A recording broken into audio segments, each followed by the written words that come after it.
Need a scientific calculator on your iPhone? You already have one built in.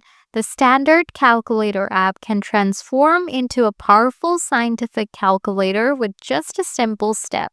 Here's how to access it. Before you do anything, swipe down from the top. Make sure portrait orientation lock, the lock icon is off after that. Follow. Step 1. Open the calculator app on your iPhone. Turn your iPhone sideways to enter landscape mode. When rotated, the calculator will automatically switch to the scientific calculator layout, revealing advanced functions like sine, cos, tan, log, square, root, and more.